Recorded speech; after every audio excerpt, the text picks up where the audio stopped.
Саламатсыздарбы? Эфирде Майдан.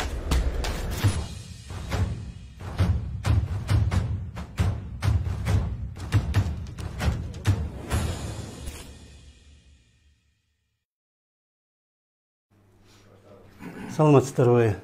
Говорит телеканалдын оосунда Майдан программасы. Биздин бүгүнкү программанын аты Алымкадыр Жумабеков, Сауырбек Жумабеков каршы деп. Ушундай темада, анткени абдан чоң чатак чыгып атат. Биз мурда эле баштаганбыз, министр келген. Өзү бул жерде отурган, анан сиз кичине кечип аткан үчүн кичине көтө туралыбы деп кичине баягы убакыт өтүп кетти. Анан бир 5 мүнөткө жетпеген убакыт. 5 мүнөттөй анан мен эмне күтмөй келем деп, анан а киши туруп чыгып кетип калды.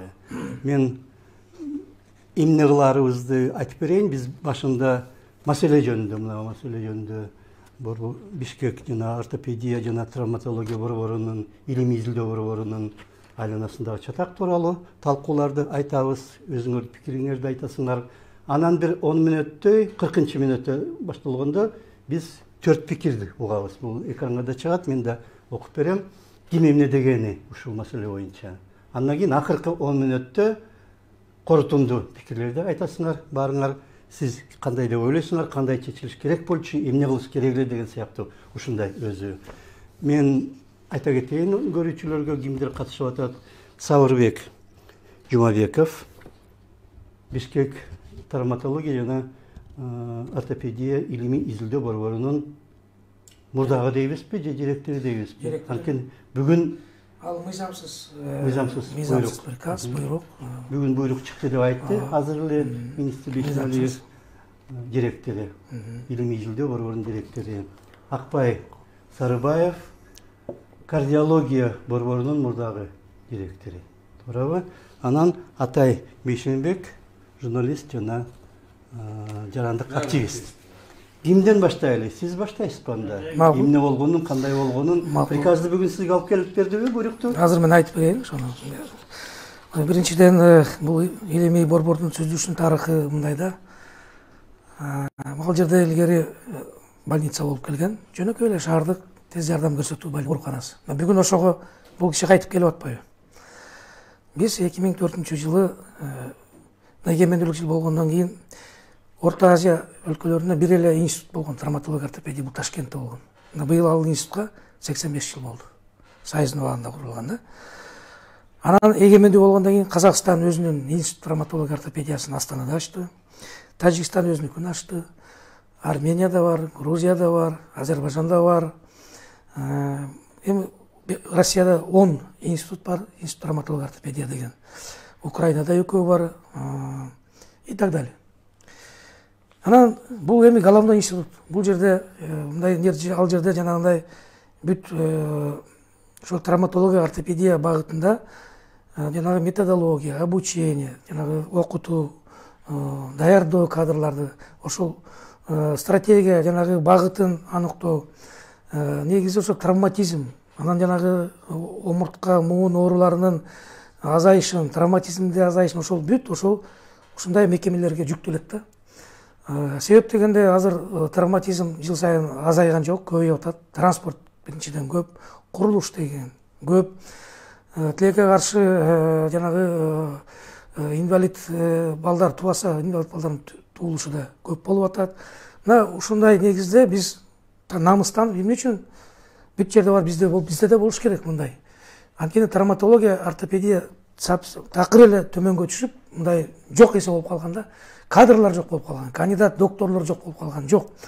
Анан 2004-жылы ошол 3 Аскар Акаевич, теги Акаев президенттин колдоосу менен ал Илимпоз биз сунушту киргизгенде Бишкекский научно-исследовательский институт травматология ортопедия, Бишкек травматология ортопедия илимий изилдөө институты деп ошону түзүп 2004-жылы 3 уюм, бул Минздрав, берде эмне турат, мэр город ошол убакта Керимкулов, Мамытов, Минздрав, Виталий Мамытович, министр. Анан шаардык кеңештин төрагасы Кыдыралиев, үчөө моундай соглашенияга кол коюшуп, учредитель болуп кирип, ошол больницаны Бишкекский центр травматология деп жасаган. Бул билесиздер, Москвада анан Примерия деген ат кошулган. Себеби Москвада Склифосовский деген институт бар. Питерде институт Жинализа деген бар. Ушундай бул мэрге карайт. Бул Горздрабка да баш ийбейт, Минздравка да баш ийбейт. Себеп дегенде шаарда жанагындай кырсык болуп калса, ар кандай техногенный, авария, пожар, массовый жанагындай драки революция болду го, көрдүңүз го. Канча революция болду бизде, канча 300төн 500төн адамдар түшүп атты. Ошондо ушундай нерсе мэрге керек экен. Анткени шаардын коопсуздугу үчүн, шаардын саламаттылыгы үчүн мэр мындай нерсеге жооп берет экен. Ошон үчүн биз Примерия деп ушуну түзгөнбүз. Ылдамдык оперативный болот да. Ылдам мэр буну көзөмөлдөп туруш керек. Мэр каржылап туруш керек. Керимкулов ошондо койгондо, мэр болуп турганда. Иса Эмиркулов жөнүндө. Жок, ал экинчи коюлганым, экинчи дайындалганым. Керимкулов ушундай иштеп турганда, бул бизге керектүү жарыктардын бардыгын бюджеттен Көрк кеңеш аркылуу бөлүп туруп алып берип турчу. Жылына 10-20 миллион сомго чейин жана бизге кетип аткан импланттарды сатып берип турчу. Ошо гаражандар үчүн, шаардыктар үчүн деп. Ошондой идея менен бул илимий нени түзгөнбүз. Ал жерде илим болгондон кийин илимий бөлүм болот. Ординатура, аспирантура деген болот. Анан кийин барып жанагы илимий кандидаттык кеңеш ачтык. Илимий докторлук кеңеш ачтык. Мына ошентип бул борбор жөнөкөй эле больницадан чоң илимий мекемеге айланып кетти. Айланды. Себеп дегенде могу 17 жылда 67 илимдин кандидаты, доктор жакталды. Биздин илимий борбордо. Бул жерде 130тан ашык жаңы ачылыштар болду. Жанагы патентное изобретение деп коет. Научно-авторские права. Анан бул дүйнөлүк ортопедияга кошкон биздин салымыбыз болуп эсептелет. Андан тышкары 900дөн ашык илимий макалалар жарыяланды. Андан тышкары биз ушул Бишкекский деп мунун деңгээлин көтөрүп 8 жолу Евразийский конгресс ортопедик травматологдорду өткөрдүк. Европа менен Азиянын башын коштук. Анын 4-өө биздин көлдө болду. Калгандары чет өлкөдө болду. Бирок бунун автору, идеясы ушу биздин илимий борбор болду. Ошонун башында албетте мен турдум. Мени акыркы эмнеде Казанда болгондо, Россияда. Эми автор биздин Кыргызстан, Ысык-Көл, Бенитсте болгондон кийин деп мени ошол жерден Евро-Азиялык конгресстин ардактуу президенти деп шайлап коюшту. Бул анткени сиз авторсуз. А так бул конгресс кайсы мамлекетте өтсө, ошол мамлекеттин уюштурган адамы ошо президент болуп эсептелет. Италияда болду, Римде. 124 врач барды ошол жака, учуп бардык самолет менен. Бишкектен Италияда, Римде болду. 124 киши болду. Байке 2 самолет менен учуп бардык. Италиялыктар буну бүт каржылоону мойнуна алып, өздөрү өткөрдү. Италиянын травматолог, ортопедтери, спонсорлор ошо италиялыктар. Анан Казанда болду. Анан кийин Астанада болуп, акыркысы Турцияда болмок, пандемия болуп болбой калды да. Мындан тышкары биз 3 съезд өткөрдүк, травматолог, чет элдик нелердин катышуусу менен 500га жакын адамдарды кошуп. Мына биздин илимий борбордун деңгээли чыгып, мына бу жерде илимий, мына бу жерде мен апа эмнем отурат, коллегам отурат, туруп турат. Мага не даст соврать. Жылына илимдин кандидаттары чыгып атты, докторлору чыгып атты, изобретениялар чыгып атты. Биз илимий өзүбүздүн продукция боюнча алдыңкы орунга чыктык. Бир жылдары биз биринчи орундарды эч кимге бербей турган убакыттар келди да, илимий продукциялар боюнча. Бул эмнени билдирет? Бул илим бар жерде практикалык медицинада өсүш, өнүгүү болот. Илим жок жерде застой. Биз кадимки эле райондук, областтык, же болбосо бир шаардык ооруканага айланып калабыз. Ошондой эле деңгээлде болчу. Ошондой оорукананы биз илимий деңгээлге чыгарып, мунун баары элге арнаган, мамлекетке арнаган иш болду. Дагы бир нерсе айтып коеюн сизге. 17 жылдын ичинде 220 миң адамга операция жасалып биздин борбордо. 171 миң адамга амбулаторлук жардам бериптир. Ошонун баарын кошкондо 400 миң адам биздин илимий борбордон өтүптүр. Жардам алган. Мурун жөнөк врачтардын баары жөнөкөй эле болсо, бүгүн ар бир бөлүмдөрдө 2ден 3төн 4төн илимдин кандидаттары иштеп атат.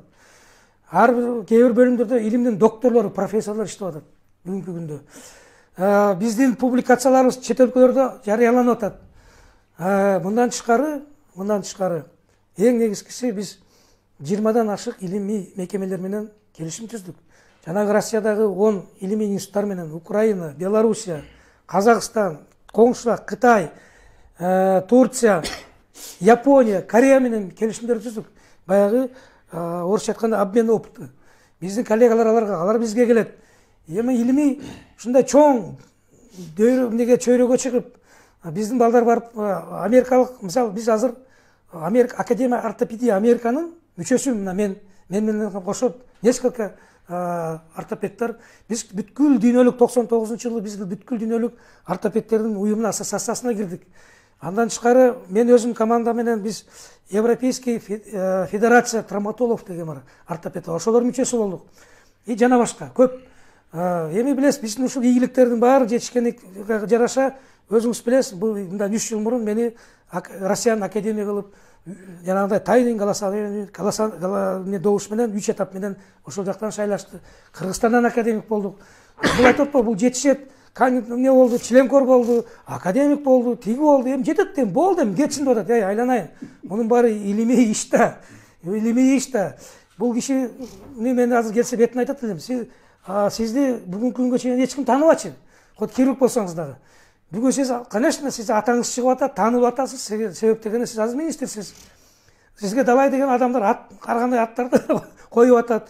Ошон үчүн биз болсо өзүбүздүн эмгегибиз менен, ишибиз менен, кылган эмгегибиз менен элге кызматыбызды кылып атабыз. Байке. Мен азыр көп сүйлөбөйүн, башкаларга да сөз берейин.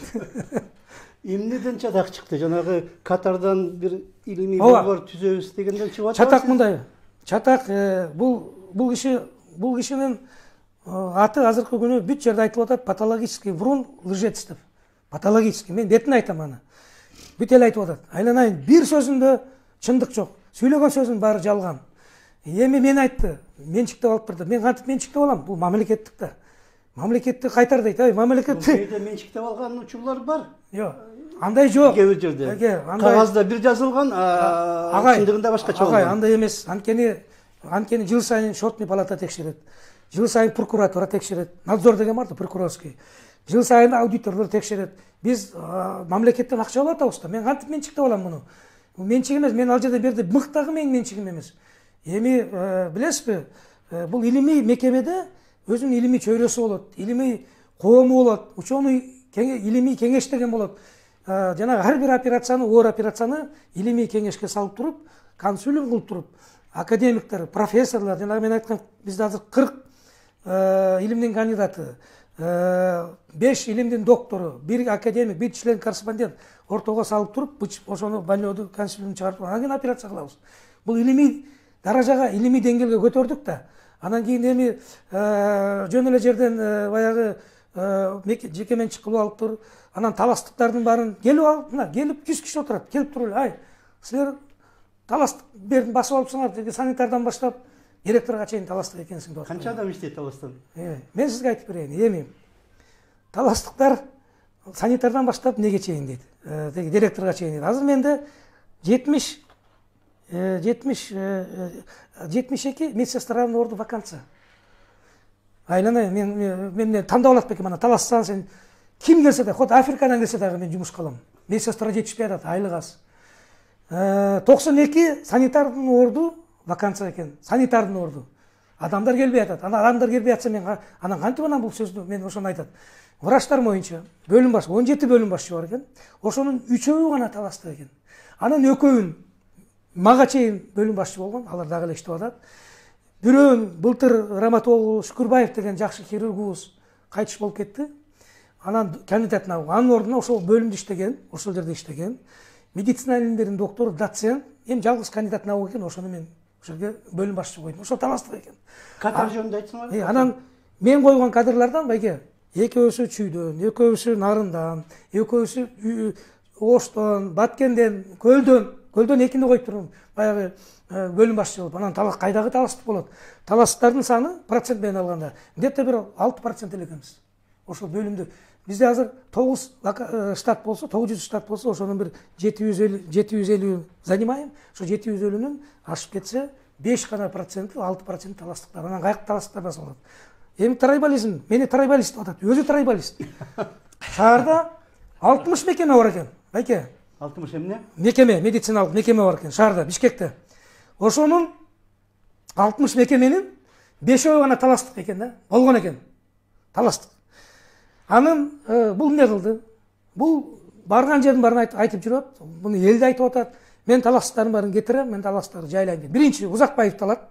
Жалдагы жанагы эмнени детский больницанын Ахмадеттин директорун. Экинчи Талант Орускуловичтин Өмүрбеков деген профессор, блестящий профессор, жанагы балдардын аномалия ички органдарын жасап жүргөн 3-чү больницанын детскийнин главврачын алат.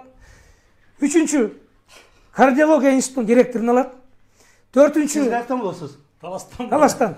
4-чү Алимов деген 9-чу поликлиниканын жанагы директор поликлиника Алимов Ашимов Алим да.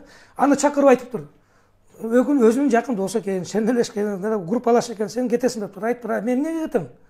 Сен талаштысың, ошон үчүн мен кетип атам. Мен талаштардын баарын кетирем деп. Мен азыр жалгыз мен калдым талаштан. 60 мекемеден. Буну трайбалистпи же мен трайбалистпи? Мына өзүңөр чечкиле ошону. Талдап алгыла. Кичине башка адамдар да сүйлөсүн анда.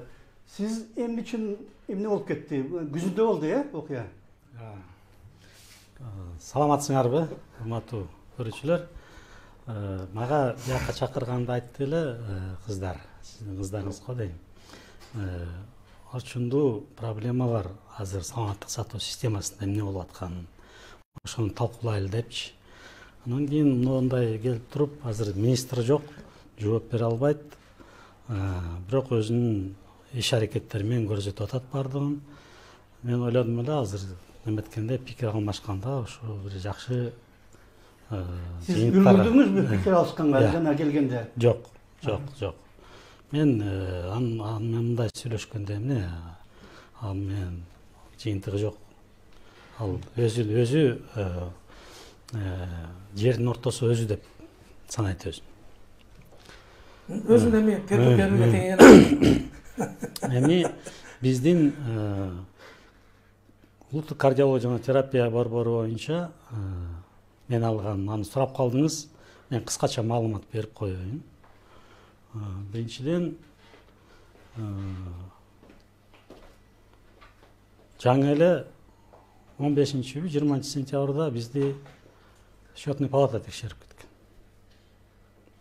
Бет карап кеткен. Анан кийин менен 3 октябрда интервью берип атсам, алдын чулунуп күтпөйм деп начальник управления внутреннего аудита келди. Кирип келди интервью берип аткан жериме. Бузуп барды. Мен күтө албайм. Бизге. Мен интервью азыр эсимде жок, тактап немете алам. Интервью берип аткан. Тартып атышкан. Мен токтотуп туруп, анын көргөн приказын көрүп туруп, чакырып жетекчинин орун басарым айттым, каалаган баарын неметкиле. Приказында 3 эле аудитор бар экен, 12 киши келишиптир, оказывается. 12 киши келиптир. Сизди жумушуна алыш үчүнбү? Текшерген. Эми азыркы министерствода внутренний аудит дегени анын айдактай турган ити болуп калды. Внутренний аудит. Минздравдын внутренний аудит. Ички аудит. Керектүү эмести шарт айдап туруп эле, анан кийин бир неме деп туруп эле, анан кийин мынакей сенде мындай нарушение бар деп. Алар ийне жүйүнө чейин текшерди. Анан кийин табышты, ага мен көбүнө бүт бардыгына каршымын. Аны ачык эле айтып чыктым анан. Бирок мыйзамсыз түрдө келип туруп, дагы бизде 2008 жылы келишим кол коюлган Кыргызстан менен Индиянын ортосунда. Анда бир жак бетинен биздин улуттук кардиология жана терапия борбору болуп туруп, экинчи жак бетинен министерство, коргоо министерствосуна караштуу коргоо жаатындагы илимий изилдөө уюму бар. Ал келип туруп ядерно-космический программалардан баштап, медико-биологический бүт баарын каржылап, көзөмөл кылып өткөрүп жатты. Ушундай чоң бюджети аныкы биздин Кыргызстандан 10 эсе көп. ошол баягы толк илим изилдөө немелер. Ошолор менен эметип туруп анан түзгөнбүз. Мен азыр убакыт астылын көп сүйлөбөйүн. Болбой, келишим боюнча, биздин Кыргызстандын мыйзамдары боюнча ага отдельно предписание себеп болуп туруп келип текшериш керек. Бюджеттен 1 тыйын каржыланбайт ал. 1 тыйын каржыланбайт бюджеттен. Жанагы Кыргызско-индийский. деген эме. 1 тыйын албайт. Алиге чейин кайта келип туруп бүт бардык коммунальный услуга, бүт бардык чыгымдарын жайгашкан жеринде аны төлөп турат биздин центрге. Ошону текшеришип, анан кийин бүт бардык сурабай бизден түшүнүк каттарды көргөндөрүн эметпей, бүт жалгандардын баарын жазып алып туруп кетти. Жалгандарын көрсөң страхка, бүт жалгандардын баарын жазып кетти. Анан кийин келип туруп ошону жүрүп, мен келип туруп өзүм түшүнүк катын берип туруп, бул туура эмес деп. Аны кабинет министровка да бердим, өкмөткө да бердим. Бирок ага карабастан сотко мына эми кайрылып атам. Анткени азыр ошо материалдардын баардыгын биздин укук коргоо органдарга берген, алар караштырып атат. Анан жыйынтыгы мына чыгыш керек. Бул эметкенден кийин мен бүт баардыгын мыйзам чегинде. Мен мамлекеттик кызматта иштегем. Мен өзүм сабаттуулугум, өзүмдүн тарбиялуулугум мага жол бербейт мыйзамсыз бир нерсе кылганга. Аны биз экинчи жолу сиз менен көрүшүп атасыз, аны байкагансыз, көргөнсүз. Мен келип туруп, менин жердештерим чалып, менин жааматым митингге чыгабыз деди. Муну азыр бул ушундай неме экен деп. Анан кийин баягы мен эмес, менин бөлүм башчыларын, профессорлорун жазып алган анын сүйлөгөн сөздөрүн. Бүт записи бар. Анда келип мен чыгара элекмин эле. Ошондо абдан кызыктарды угасыңар. Мүмкүн. Чыкканга эметсе. Аттай кандай сырттан байкаганда? Биринчиден. Эми сырттан байкаганда, чынчына келгенде, коомчулук азыр эки жаатка бөлүнүп калды. Бири Сабыр Абыз тарапташ болсо, бири болсо министр тараптын таламын талашып, тилекке каршы эмне максатта болуп атат? Кресло талашып атышабы, же экөө тойдон түртүшө кетишип, анан ал жактан маселе чече албай ушу публичныйга чыгып кеттиби дегенге чейин болуп атат да. Анткени чын-чынына келгенде эми баягы бир көйгөй жаралсачы, анын бизде коомдо адат болуп калды да. Аны өчүрүүгө коомчулук дагы эки тарапта аракет кылбастан ал ырбап кетип атат да. Аягы келип азыр таластар өзүнчө жазып башташты, бизге чөтө секирип баштаган окшойт. Анан берки жагы өзүнчө жазып башташты дегендей, баягы ар бир адамдын жактоочусу анан каршылаш тарабы болот экен да. Анан бул жерде теманы жакшы койдуңуздар да. Жумабеков, Бейшеналиев, акыйкат кайда деп. Эми мен ошол тууралуу өзүмдүн баягы калыс пикиримди айтып коеюн да. Мен бүгүн пост жаздым. Бишкек шаарынын мэри кайда депчи. Бишкек шаардык кеңеш каякта? Анткени 2004-жылы бул Бенедиктонун жоосуна ылайык 3 тараптуу деп айтып атпайсыздарбы? Мэр, Бишкек шаардык кеңеши, анан Минздрав тараптан бунун жобосу бекилип ачылды. Андан кийин 2014-жылы Минздрав полный финансированияны республиканский бюджетке алып кетти. Ошол учурда Минздрав баардыгын баягы тартипке келтирип, Бенедиктону өзүнүн балансына алыш керек эле. Анткени каржылоо толук республикалык бюджет аркылуу өтүп атат. Бирок ал аткарылган эмес. Бишкек шаардык кеңеши да, мэр да азыркы учурда таң калып атышат болуш керек. Бул каяктан Бенедиктоо биздики болуп калды деп азыр документтерин көтөрүп атышат. Анткени жакында эле мэр өзүнүн структурасын оптимизациялоо боюнча жаңы структурасын кабыл алды. Ал жакта жок. Примери деп тура айтып атат. Примери ачылган, да. Бекилген. Мына положение 2004-жылы. Каржылоо Минздравдан экен да. Жок, азыр мен сөзүмдү бүтүрүп коеюнбу? Каржылоо Минздравдан, республикалык бюджеттен деп айталычы. Минздрав каржылабайт. Бул ким айтып атпайбы атай? Минфин каржылайт, через ФОМС аркылуу. Республикалык бюджет. Через ФОМС аркылуу каржылайт. ФОМСтун кошулганы 6 ай болду. Минздрав кошулганы. ФОМС өзүнчө структура болчу. Дагы бир жыйынтыктап, мындай толуктап коеюнчу өзүм. Адилеттүүлүк кайда деген суроо туруп атпайбы? 2004-жылы Бенедиктону бекиткенде Жумабеков, Сабырбек Артисбекович ошол директор болуп бекитилди. Андан кийин 2004-төн кийин сизди Иса Шейшенкулович бекитип атат, туура? 2011 жылы. 2011 жылы Иса Шейшенкулович бекитип атат. БНЦТОнун положениясында көрсөтүлгөн окумуштуулар кеңеши шайлоо жүргүзүп, анан мэрдин чечими менен бекитилет деп. 5 жылдык мөөнөттүн аралыгында. Анан мен баягы чын-чынында маалымат жок экен. Керимкулов бекиткен, анан Өмүркулов бекиткен. Ошол учурдагы промежуток дагы мына андан кийин кимдер мэр болуп атат, мисалы үчүнчү. Карап отурсак, Иса Шейшенкуловичтан кийин ким? Албек Ибрагимов, болбосо Азиз Суракматов бирөө чечим чыгарды беле? Бир Бишкек шаардык болгон эмес. Демек, положенияга ылайык бул жерде өтө көп баягы мыйзамдуулукка сайкеш келтирүүчү жагдайлар бар да. Мисалы азыр бул киши оңдой турган. Анткени шартына келтириш керек. Положенияда нак көрсөтүлүп турат.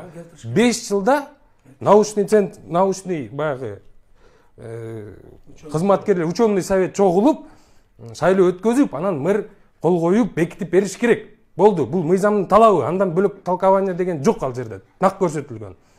Министр азыркы учурда реорганизация жүргүздүк биз. Биз деген Бишкек шаардык клиникалык борбор кылдык дегенде Минюс каттабайт. Анткени Минюста бул положение турат. Бул положениени жокко чыгарыш үчүн Бишкек шаардык кеңеши чогулуш чакырып, бул положениени жокко чыгарып, биздики эмес болду. Мына бул трехсторонний соглашениени жокко чыгарып, Минздравдын балансына өткөрүп бериш керек. Мына мыйзамдуу правоприемник эми сенсиң деп. Ошондон кийин анан бул иш 2014-жылы мэрия БНЦТОну каржылабай калгандан кийин жүргүзүлүш керек эле. Бирок тилекке каршы мындай бир биз билебиз да, бизде кандай иштер жүргүзүлөт. Сабатсыздар ушундай бир туура эмес иштердин айынан калып кала берген. Бүгүнкү күндө эгерде Минздрав реорганизация жасай турган болсо да, азыр Минюска жаңы директор деп каттай турган болсо да, Минюс кабыл албайт. Бул жерден суроонун баарын койсочу.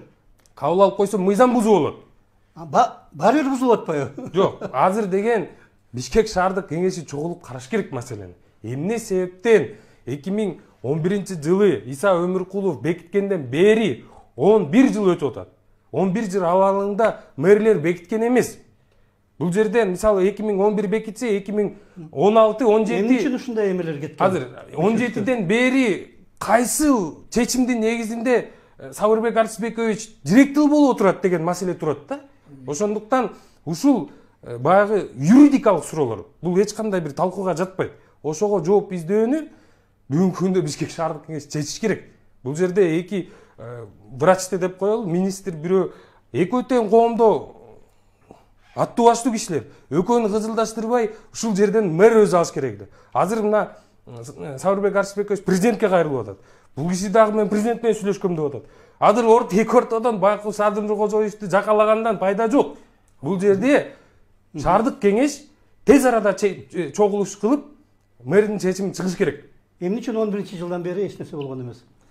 Мунун жагдайы мындай. 11-жылы мени кайра бекитишкен, кайра шайлангам. Ошол учурда биз кийин ошондо бир 16-жылы болуш керек да. Айткандай, эгерде бул кайрадан мындай бекилбесе, бул өзүнүн күчүн жоготпойт. Ушул мойдон кете берет. Анткени башка чечим чыкпаса, улана берет деген. Бул биринчи. Бирок ошого карабастан биз кылайын деген ой болчу. Но мына 3 жыл болду. Азыр 3 жылда бизде бир жакшы бир проект ачылып калды да. Грант. Могу больницанын жаңы корпусун салуу боюнча 500 орундук. Биздик азыр 469 катар менен. Анан каттарыбыздын бардыгы, жанагы документациянын бардыгы ушул Бишкекский деп ушул атынан кетип калды. Кеп ошондо болот. Анан пандемия башталды. Анан кийин мына азыр Катар менен дагы сүйлөшүп атабыз. Катардын өкмөтүнө, алар дагы Катардын өкмөтү чечим кабыл алды. Ушул Кыргызстанга, Бишкекке, Бишкек травматология, ортопедия эмнесин жаңы корпусун 20 миңден ашык долларга салып берейик. Уруксат деп акча бөлүндү. Бишкекский деп кетип атат. Мен бул министрге айттым. Дагы бир анан көрөк мени, ладно, өзүм бекитип берчи, анда жок деген. Мына азыр мейлем, силер алып кеттиңер. Сен өзүң бекитип бер мени. Мэрдин согласиясы болуш керек. Эмнеси менен, представлениясы менен сен бекитип бер деп башында макул болуп аткан, аны да апарып бердик. Уставды да положениянын жаңысын жазып бердик. атыбыз буга Бишкек деген ат жакпайт экен да. Мен Бишкек деген ат жакып алып сал дейт. Мүмкүн, макул.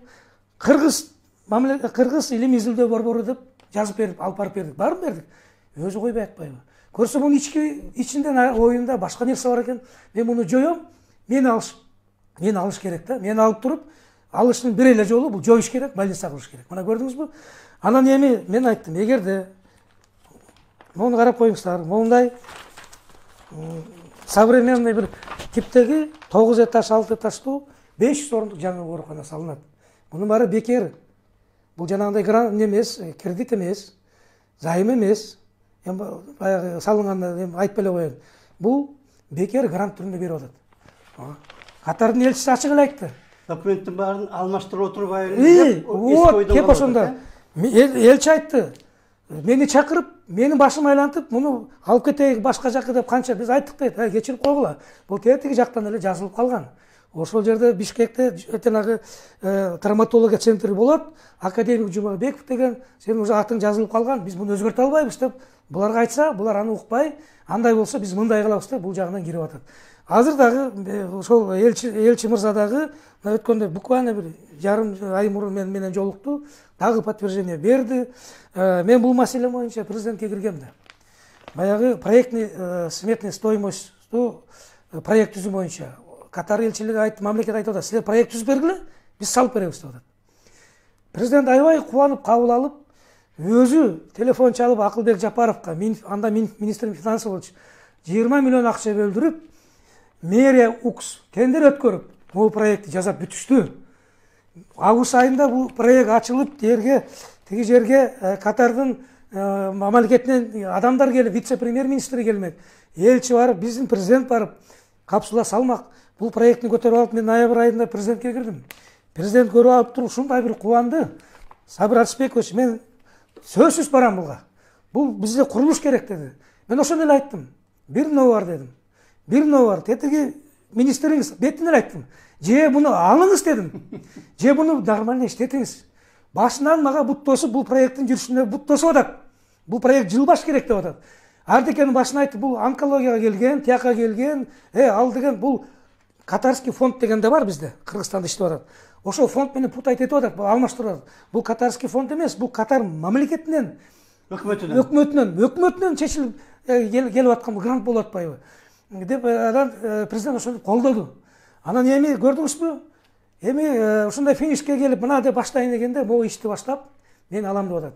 Эми билбейм, Катар мамлекети башында эле айткан. Эгерде бул проект, эгер силерден министр бузак иштеп атканда айтып, мага айтты, алып кетебиз десе, биз бул проекттин аны жабып салабыз деди, салынбайт деп койду. Андай болбойт деди. Анткени кат нелердин бардыгы тиги өкмөттө да бөлүнүп деди. Бишкекский центр травматологияда бөлүнүп калды акча деди. Анан биз анан Бишкекскийди салабызбы же башка Бишкекский больница салабызбы дегендей. Мына бул жерде ушундай бир нерсе жатат. Эми мен министрдин оюнда нерсени жакшы түшүнбөй атам, билбей атам, кандай адам экенин да мен эмес коомчулукта түшүнбөй атат да. Мындай нерсе бекер келген нерсени грант менен ушундай проектин алып келсек, ушуну жокко чыгарып атат. Мындай бир сүйлөшүп, мунаса келүү боюнча аракеттер болдубу? Баягы тирешпей эле бир акыл бир нерсе табалы, жолун табалы деген. Аябай көп болду. Мен тараптан мен канча жолу барып сүйлөштүм. Анан бул өзү мындай да. Внезапно эле неге СМИге ыргытып атпайбы? Жумабековдун несі жанагы семьялашып, менчиктешип, бардак болуп, тиги бул акчалар тиги бул деп интернетке чыгарып берет. Анан кийин 4-3 ноябрда сизге окшоп, сиздикине окшоп мага 7 адамын жөнөтөт, аскерлерин. Хотя былтыр мени текшерген счетный палата, баары справка бар. 7 3 жума отуруп текшерип, эчтеке таппай, мына справканы мен албай калдым. Майда чүйдө нерселер бар, главное коррупция жок. Хищение жок. Тендердин өздөрү таң калып айтты. Мына мен айтып берейин, ошо балдар мага бетиме да айтат. Байке, сиздики самый низкий тендер, жана эң астындагын алат экенсиз. Эң баягы утканды алат экенсиз. Жанагы абасына Ваня үстүнө секирип, тиге секирген деген жок экен. Биз көрдүк, коррупция жок. Сиздики таптаза экен деп баягы справканы жазып кетишти. Справка менде бар. Ноябрь, декабрда текшерди. Анан эле шайлоо башталбадыбы? Шайлоодо бул тынчып калды ичинде. Бирок мага айтышкан, бул тынчыбайт. Анткени жанагы айткан сөз сентябрда айткан да. Анан шайлоо бүткөндөн кийин Анан ишин баштады. Мына көрдүңүз, мен ага барайын десем мени кабыл албайт. Сүйлөйүн десем сүйлөшпөйт. Анан телефон менен 2 жолу сүйлөшүп айттым, жакында чыкты, мен тигине Жумабековдор менчиктеп алып бер депчи. Анан мен айттым, бул кандай? Бул сен жалган нерсе айтып атпайсыңбы? Менчиктеп алып бер деген сөз, значит мен өзүм менчикке чыгарып алып турмун. Анан кандай бул туура эмес да, бул мыйзамсыз десем, мен жөн эле чыгарып койдум. Мен албай эле кой, переживать этпе, нормально иштей бер. Эртеси күнү эле министр айтып атат мага телефон менен. Эртеси күнү жанагынтип мен больницаны өзгөртөм, атын больница скорой помощь кылам, Жумабековду жумуштан алам деди. Эртеси күнү эле. Андан кийин, конечно, мага жолуккан жок, менен качып атат. Мына өзүнүн бүгүн максатына жетти. Биздин Бенестону жойду. Азыр биздин Бенестода мен сизге жана башында айтып өттүм. Научный отдел Бенесто, илимий изилдөө институтта илимий не болот, отдел болот. Ал илимий отдел Министерство образованиядан каржыланат. Ал жактан биз лицензия алганбыз. Ординатура деген бар, жана аспирантура деген алга лицензия алганбыз. Диссертационный совет бар. Анын баардыгы ал НАК жана улуттук УАК-га, улуттук аттестациялык комиссияга калат президенттин астында. Аяктан лицензиябыз бар. Илимий аз больница болду деген ошолордун баары токтойт. Жок дегенде бир 70-80ге жакын жаш балдар, илимпоздор, кыргыздын келечеги бүт баары көчөдө калат. Көрдүңүзбү? Биз алдыга эмес, казактар, коңшулар алдыга кетип атса, биз артка, регресс артка кетип атабыз. Мына министрдин жасаган саясаты ушул, реформасы ушул. Бул кишинин башкаларын айтпай эле коеюн. Онкологияны жакшы иштеп аткан мамология борборун жоюп салды. Эми аял затынын эң эле апалар, энелерин канча энелер зыркырап эмчектери ооруп, жанагы жаман оору менен чалдыгып аткан борборду камсыздап жардам бергенин ордуна, жана маммограф алып бергенин ордуна, маммографты 7 областка тең алып бериш керек аны. Ошонун ордуна бул аны жоюп атат. Кардиологияны 5ке бөлүп, жоюп 5 приказ чыгарды эле, анысы жокко чыкты. Анткени кандай жокко чыкты? Айтып бериңиз. Мындай да, ушундай. Бүгүнкүдөй эле мыйзамсыз. Мен кеткенден кийин бир базардан кийин приказды көтөрүп келиптир. Мен алгандан кийин.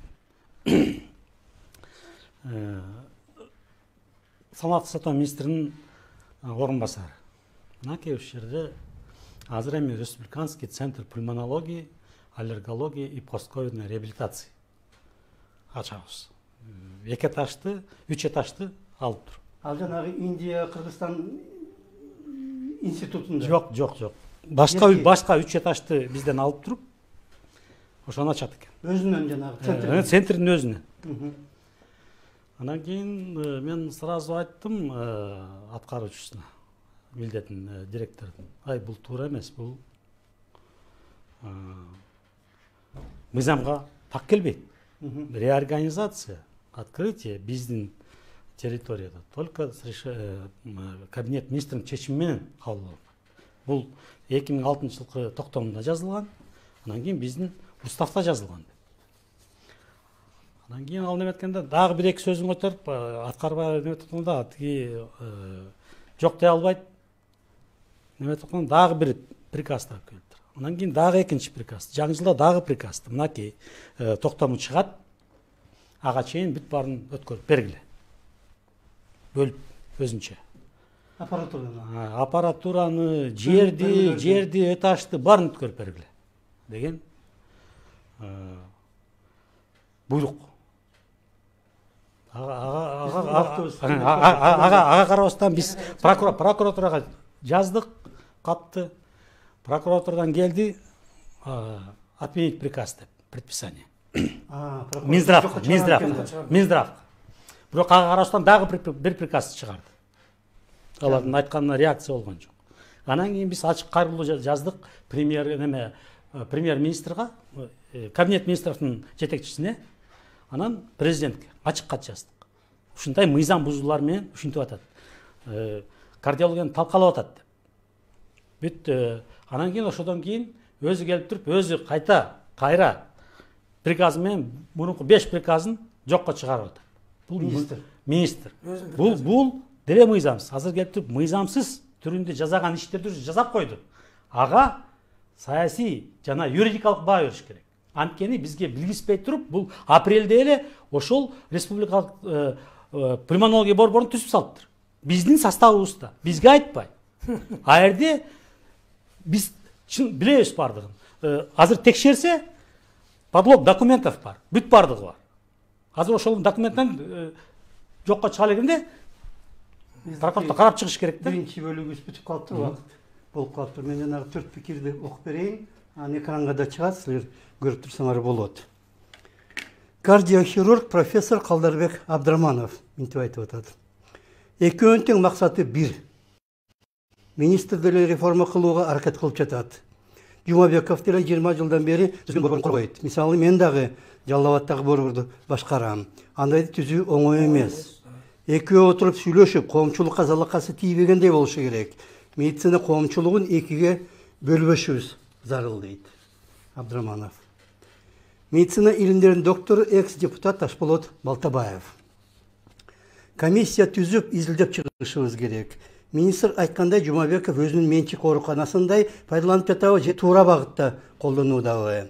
Оорукананы менчикке айлантып алганы аныкталса, жумуштан айдалышы керек. Жеке клиника уюштуруп алып иштей берсин. Эгерде жакшы уюштурулган системаны бузуп жатса, министрди койдуш керек. Бул тиреш мамлекеттик башкаруудагы тартиптин жоктугун көрсөтөт. Саясатчы Равшан Жээнбеков, мурдагы депутат. Менимче саламаттыкты сактоо министринин бул кадамы туура. Антпесе бийликтен кетпеген президенттер сыяктуу көптөгөн башка врачтар мамлекеттик ооруканаларды ээлеп алышкан. Каалаганын жасашат, каалагандай баа коюшат. Каражат мамлекетке эмес, башка врачтын чөнтөгүнө түшөт. Канчасы мамлекетке төлөндү, канчасы башка врачка кетти, аны ооруканага, операцияга барган ар бир адам билет. Сурамжаласа баары айтып берет.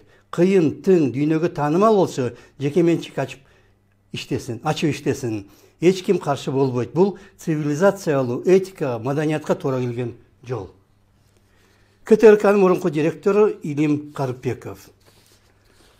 Академик Сабырбек Жумабеков карапайым хирургдардай башын сайып коюп, күнүнө 30-40 операция жасайт. Күнүнө 8 дедиңиз, 8.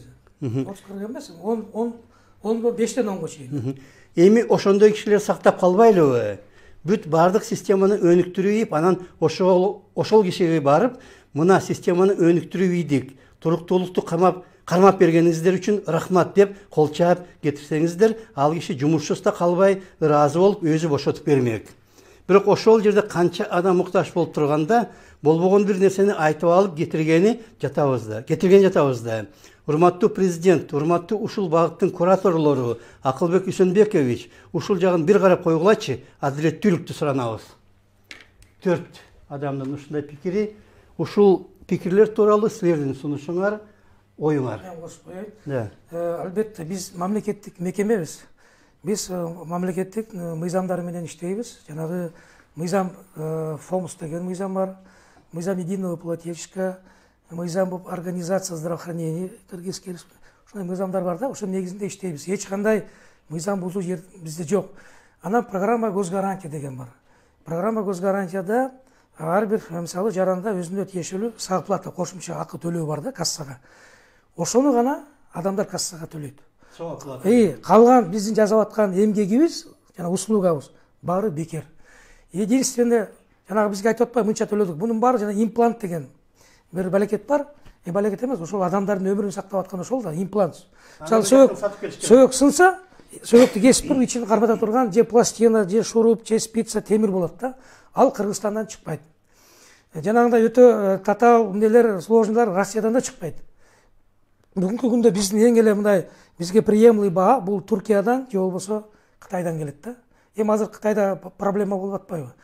Жанагындай протезтерди, муундарды, анко протезтерди Россияда чыгара албайт.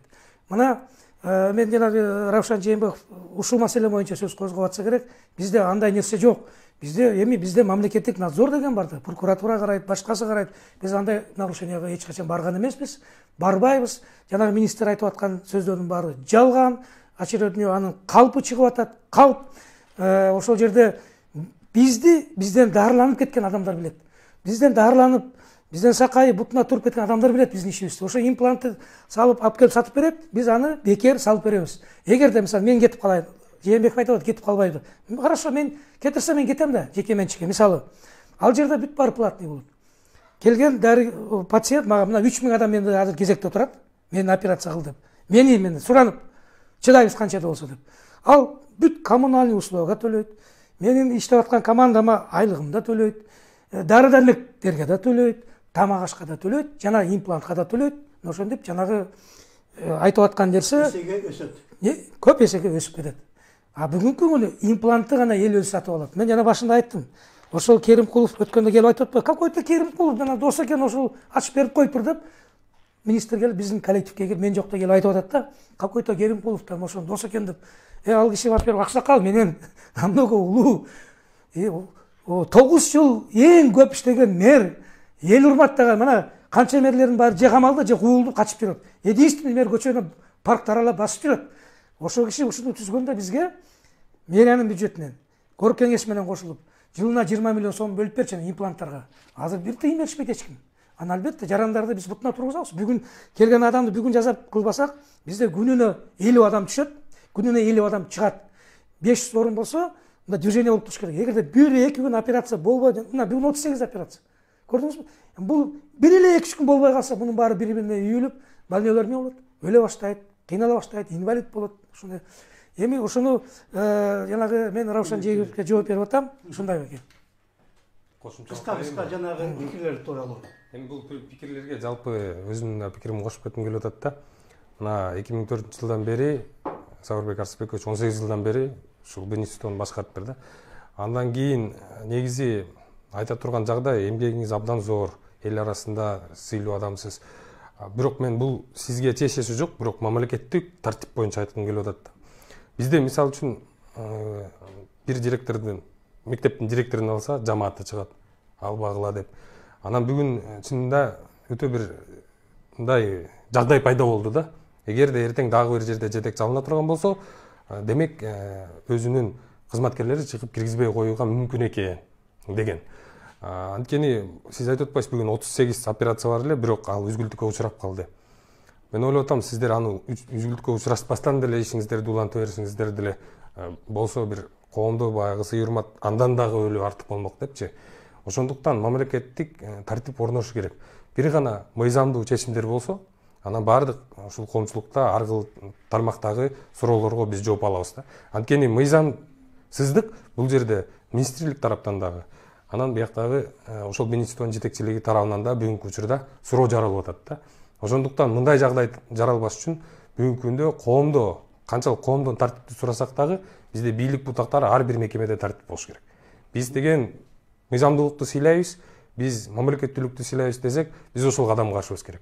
Мындай жол менен барсак, эртеңки күнү ар бир мектептин, бала бакчанын же обл администрациянын адамдары дагы мен президенттен бөлөк эч кимди кабыл албайм, мен президент менен гана сүйлөшөм деген бир туура эмес жагдайлар да башталышы мүмкүн. Мыйзамды бузуп атпайбы? 2 мүнөт. Ошого макул болушубуз керекпи? Мыйзам бузулуп атса.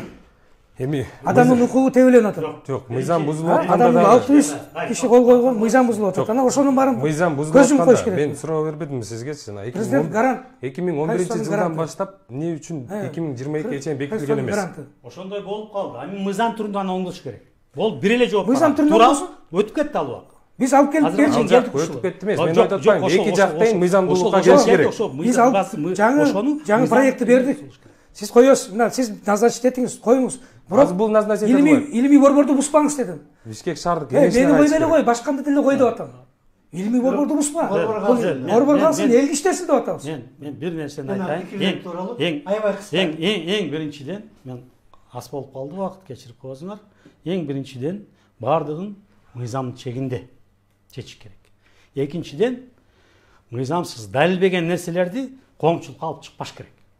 Ал ага эң үлгү болуп бизге мамлекеттик жогорку деңгээлдеги мамлекеттик кызматкерлер болуш керек. Тиерде отурган, базарда отурган ушакчылардай болбой. Ушак аялдардай болбой. Өзүнүн ар кайсы сөзүнө жооп бериш керек. Мыйзамдуу эмес. Анткени биз көрүп атабыз. Эң жогорку деңгээлдеги кызматкер келип туруп ушакчынын сөзүн массалык маалыматка элге жайып атат. Өзү да прокурор болуп алган, өзү да судья болуп алган, өзү да бүт баары өзү болуп алган. Мен Өзү болуп алган. Экинчиси, биз дарыгербиз, давагербиз. Аны унутпаш керек. Биз өзүбүздүн антыбызды, дарыгердин антыбызды бергенден тышкары, биз кесиптештер менен баарлашканда өзүбүз бири-бирибиз мамиле кылганда этика, деонтология деген бар.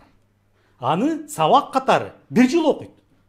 Мен кээде карап алып туруп, айрыкча биздин тармакты башкарган кишини мен таң калам, ушундай сабакты окуду беле медакадемияда өтүп атканда.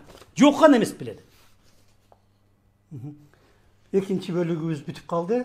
Мына азыр биздики 10 мүнөт калды. 10 мүнөттүн ичинде корутунду оюңарды айтсаңар, эмне кылыш керек? Ушул түзүлүп калган абалдан кантип чыгыш керек? Кандай болгон жакшы болуш керек эле деп. Кимиңер баштайсыңар? Биз баштайбызбы? Эми биз ошол мен дагы Кыргызстандын бир жаранымын. Менин да өзүмдүн укугум бар. Менин артымда, мен эми учон илимпоз болгондон кийин, врач болгондон кийин артымда жүздөгөн окуучуларым бар. Алардын келечеги бар, алардын тагдыры бар. Алар дагы өзүнүн тагдырын, келечегин ошо жетекчиси болгон, илимий жетекчиси болгондон кийин мага байлап койгон. Бул биринчи. Алардын тагдыры эмне болот? Келечеги кандай болот? Бул центр жабылып калса деген. Экинчиден, сиз айтып атасыз, президент, албетте, президент кыргыз элинин, биздин ажообуз, кыргыздын конституцияда жазылган бул гарант. Ар бир жарандын гаранты. Президент эгерде конституция бузулуп атса, мыйзам бузулуп атса, президент айтыш керек да. Президент дагы адам. Эмне үчүн биз президентке кайрыла албайбыз? Кайрылабыз. Ар бир адамдын президентке кайрылган укугу бар. Сиз антип менин укугумду сиз токтото албайсыз. Антип айтпаңыз. Жигит. Экинчиден, биздин эртең менен мага Эдил Байсалов чалды, вице-премьер-министр. Сабыр Арысбекович, баарын түшүнүп атабыз, баарын билип атабыз. Кичине эмне бербей токтоп турсаңыз, президент айтты, комиссия түзгүлө, мен келгенден кийин ошого чейин документтердин баарын тууралап, баарын жазап, алып келесиңер, анан биз калыстык менен чечебиз деди. Кимики туура, кимики туура эмес. Сиз айткандай мыйзам бузулганы кандай? Мыйзамды оңдосо болот. Эми кечирип койгула, биз иштедик да бул күндөрү. Элге мына күнүгө элге кызмат кылып, күнүгө 30-50 операция жасап келатабыз да. Элдин мамлекет тарабынан биз каржыланып келатабыз да. Анан сен туруп эле бул мыйзамсыз бул деп айткан ал туура эмес. Эң негизгиси ошо мекеме иштеп келди. Анан үзгүлтүккө учурабастан. Анан мен макул дедим. Мен күтөйүн дегенче эле информация келди бизге. Бул пресс-конференция берип, мен жойдум, мына жаңы кишини мен койдум деп. Аны албетте ошол учурдан баштап мен бул күнгө чейин мен бир дагы айткан эмесмин. Министр кетсин деп. Мен айтып аткам, мен даже айткам, мен эмес, бул Бенедиктону коргоп калгыла деп кайрылып атканбыз. Бенедикто калсын, иштесин деп аткам. Мен министрге да айттым, мен жазып берейинчи, мен кетип эле калайынчы. Жок, мен сени жумуштан ала албайм дейт. Мыйзам ага жол бербейт дейт. Бузса мыйзам жол берет. Мен алганга жол бербейт экен. Айттым, мен алып салгыла. Бирок мен бүгүн бөлүк чыгардым деп айтпадым. Жум алып салгыла дедим. Кече күн башкача айтып аткан. Бул мыйзам жол бербейт экен деп. Сен алганга деп.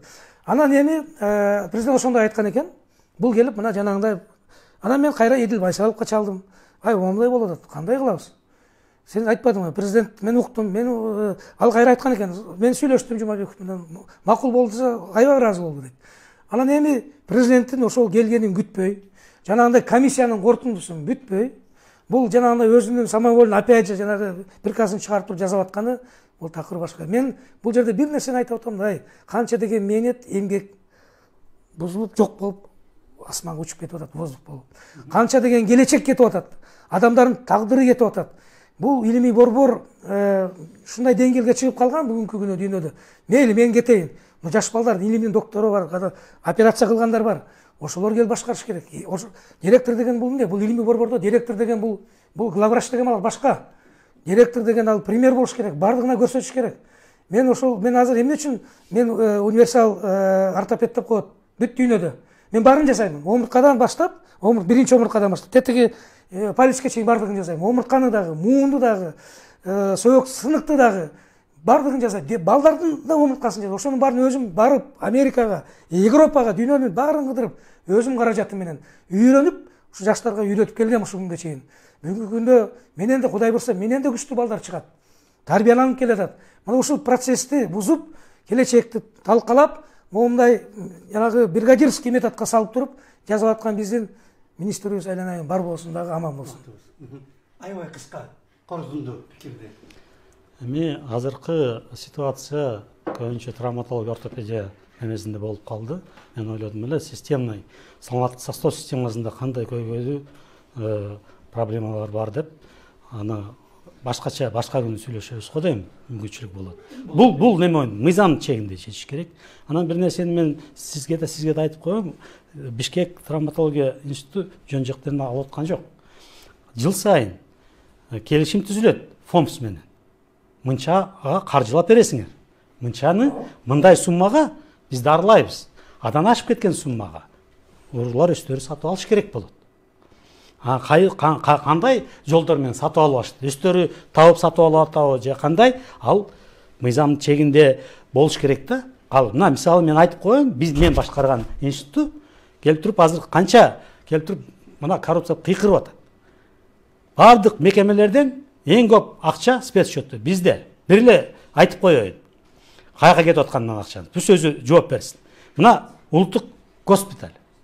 Бизден 4 эсе көп койкалары. 10 миллион тегерегинде эле. Биздики 350 эле койка.